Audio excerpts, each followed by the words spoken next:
नमस्कार दोस्तों। प्रस्तुत है फणीश्वर नाथ रेणु की लिखी कहानी बट बाबा।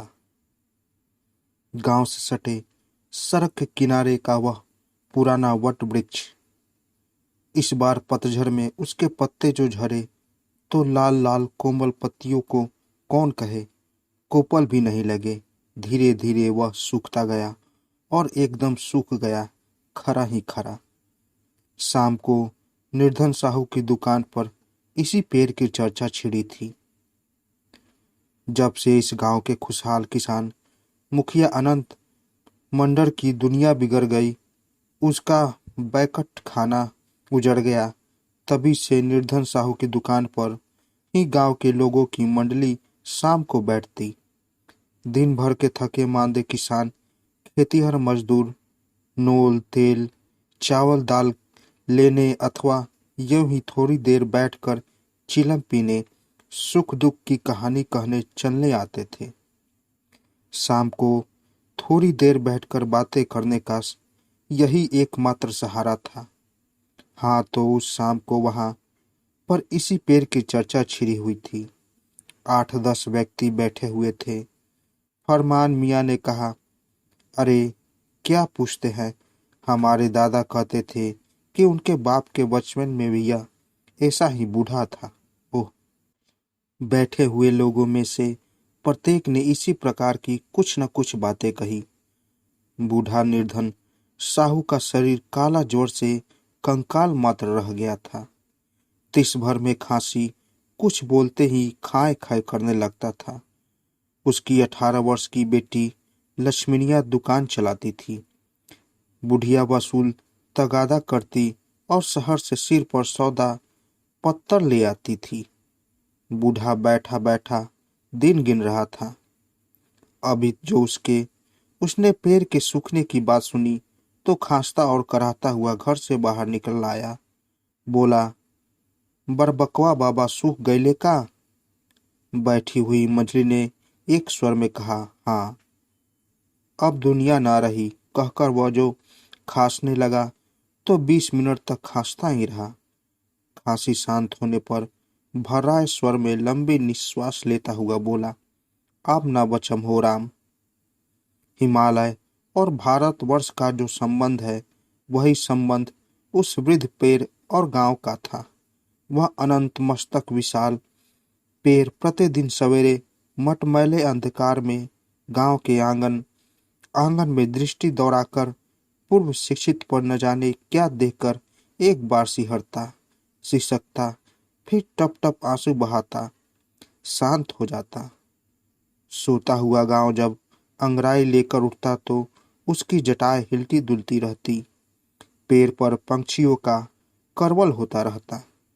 जाड़े का दिन हो या गर्मी का मौसम, चाहे वर्षा की झड़ी क्यों न लगी हो, सुबह से शाम तक उसके नीचे औरतें, बूढ़े बच्चे जवान, गाय भैंस बैलों की छोटी सी टोली बैठी ही रहती थी। चैत्र वैशाख की दोपहरी में तो सारा गांव ही उसकी शीतल छाया का सहारा लेता। गांव का लुहार यहीं बैठकर हल वगैरह की मरम्मत करता। घर बनाने वाले मजदूर बांस से ही बैठकर फाड़ते छीलते। औरतों का ओखल मूसल चलता रहता।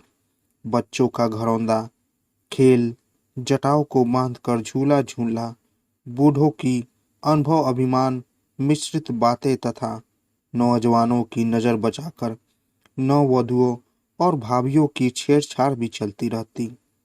पेड़ की एक तरफ की जमीन में अनेक खुदे हुए काले चूहे, उसके पास जली अधजली लकड़ियां सदा बिखरी रहती। रात में व्यापारी गाड़ीवानों का यही रहन बसेरा था। इसके अतिरिक्त कभी बारात तो कभी डोली, कभी गांजे बाजे, हाथी घोड़ा थोड़ी देर तक यहीं बैठकर सुस्ताते, गांव वालों का मनोरंजन कर चले जाते।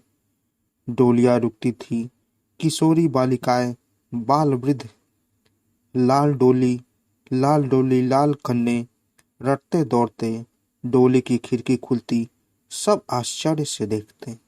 किशोरी लड़कियां मन ही मन अरमान सजाने लगती। हौसले भरे छोटे छोटे लड़के दौड़कर माँ से कहते, मैं भी ऐसे ही दुल्हन लूंगा। एक जमाना था जब प्रत्येक शाम को उसके नीचे दिवाली की बहार रहती थी। प्रत्येक घर से घी से भरा पूरा एक एक दीप जलता था, सारी रात जगमग जगमग। किंतु इधर कई वर्षों से तो बस सहुआइन का ही दीपक ही थोड़ी देर तक टिमटिमा कर बुझ जाता। जुगनू की चमक सारी रात होती रहती। एकादशी, पूर्णिमा आदि एवं त्योहारों पर उसकी पूजा भी होती। सिंदूर, चंदन, अक्षत, बेलपत्र, धूप, दीप, पान सुपारी से वह देवता था, हिंदुओं का भी, मुसलमानों का भी। इधर कई वर्षों से मुसलमानों ने पूजा पत्थर छोड़ दिया है। मौलवी साहब एक आए थे उन्हीं के कहने से, पर बट बाबा को छोड़कर किसी दूसरे नाम से संबोधित करने की हिम्मत अब भी उन लोगों की नहीं हुई। बट बाबा कितने मानतों के आरजू मिन्नत को सुनते आए थे, जो उनसे निराश होते सदा के लिए निराश हो जाते, जिनकी मनोकामना पूर्ण होती वे निहाल हो जाते। कल की बच्चियां जवान होती, वट सावित्री पूजने आती। कुछ दिनों के बाद उसके बेटे भी छठी पूजी आती। मुंडन उत्सव होता। फिर शादी में जब वह वर का आभूषण पहनकर प्रणाम करने आती तो उसकी जटाएं सदा की तरह हिलती रहती।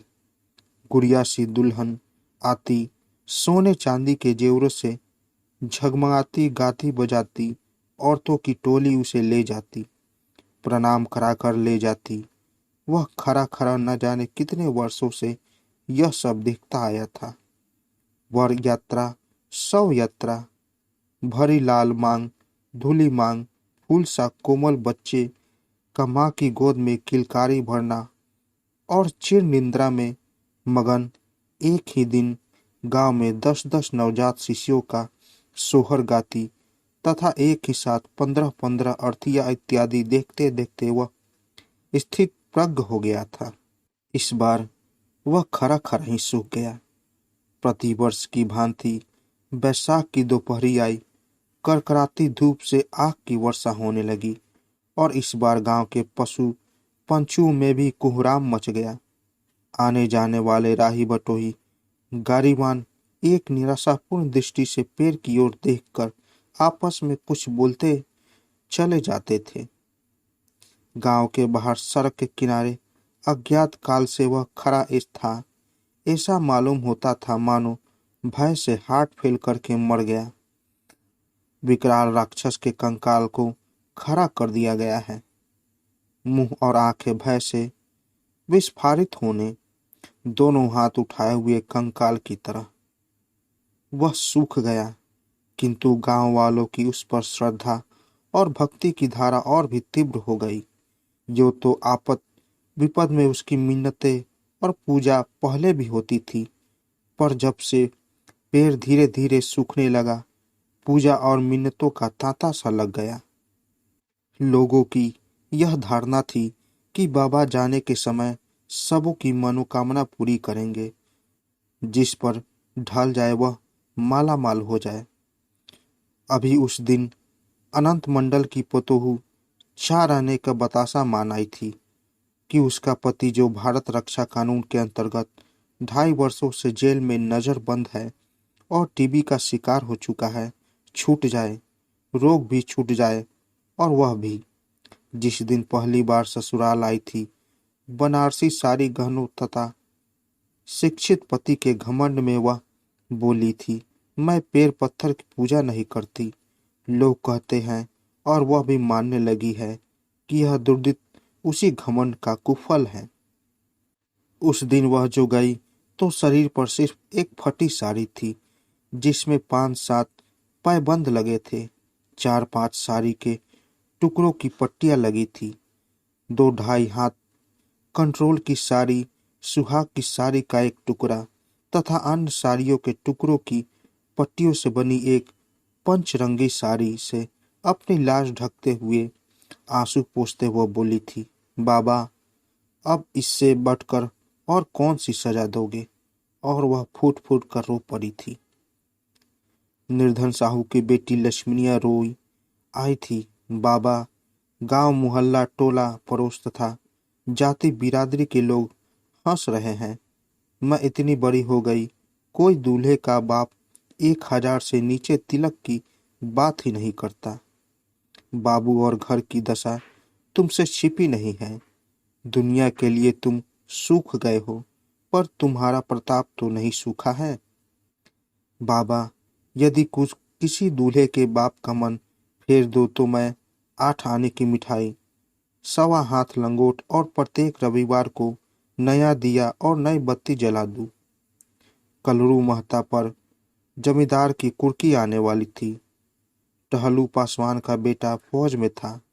भुंजू धानु की स्त्री बीमार थी। सब अपने अपने धन माल जान के लिए मनौती मना रहे थे। आज प्रातः काल ही जमींदार के अपने सिपाही 40 मजदूर लेकर आए। गांव के मजदूर भी बेगार में पकड़े गए। लड़ाई का जमाना है, जलावन की भारी कमी। जमींदार साहब का हुक्म है कि पेड़ काटा जाए। लोग आपस में कानाफूसी कर बातें करने लगे। एक ही साथ पेड़ के सूखे तने पर 7-8 कुल्हाड़ों का वार हुआ। धर धर धर खड़ाक, गाय बैल घोड़े बकरे चौंक कर गांव से भागे। कुत्ते भौंकने लगे। भयभीत पंछियों ने कलरव आरंभ कर दिया। छोटे छोटे बच्चे डरकर माँ की छाती से चिपट गए। गांव के अर्धनग्न नर नारियों तथा शिशुओं के कंकालों की कतार एक टक से देख रही थी। कोई कोई मर्द भी फूट फूट कर रो रहा था, मानो सबे के कलेजे पर ही कुल्हाड़ी चलाई जा रही है। धड़ धड़ धड़ाम अनंत नाद कर पेड़ गिरा। फिर गांव में भारी कोलाहल। निर्धन साहू कल से बेहोश था। बोलने और सुनने की शक्ति शायद जाती रही थी। अंतिम घड़ियां गिन रहा था। पेड़ गिरने के धमाके से वह भी चिहुका। अस्फुट स्वरों में बोला, आसमान से का गिरल रे छमनिया। अरे बाप! लक्ष्मीनिया खिड़की से देख रही थी और खरी खरी सिसक रही थी। तो दोस्तों, कैसी लगी कहानी?